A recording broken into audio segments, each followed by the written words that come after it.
Bueno, les voy a mostrar estos tenis de la marca Buscemi. Es una marca italiana. Comencemos con el unboxing.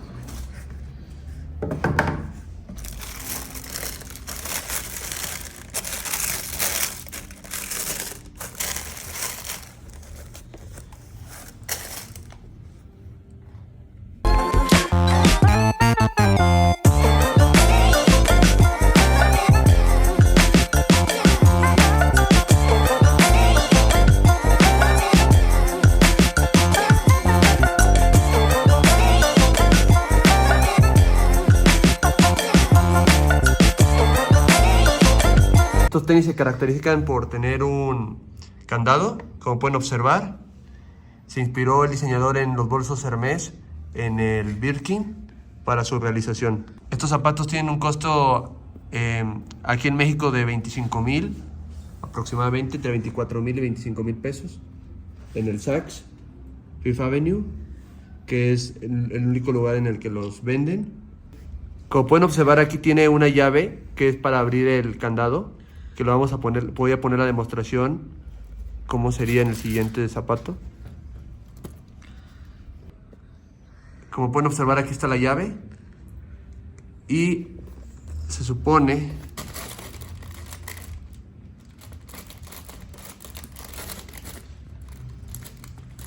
que sirve de decoración. Y ya aquí nada más le quitas el seguro y ya los puedes abrochar. No es necesario quitarle la llave para abrocharlo, ni mucho menos. Es nada más decoración, pero está chido ese detalle. Como pueden observar, aquí está la plantilla Made in Italy.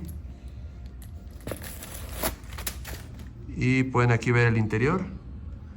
Aquí está lo de las tallas seriada, talla 44.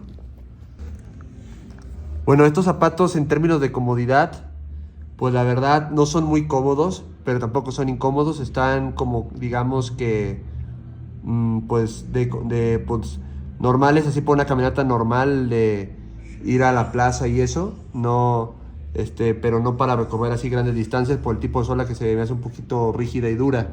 Si los comparamos con a lo mejor con unos Louboutin, pues la verdad los Louboutin se me hacen un poquito más cómodos los de bota, pero en general sí están bastante cómodos. Otra cosa que cabe recalcar es cuando estás caminando con ellos, cuando se mueve mucho el candado, entonces se siente medio chistoso. Pero bueno, sería todo el detalle. Gracias por ver el video, no olviden suscribirse, les traemos cosas más épicas y más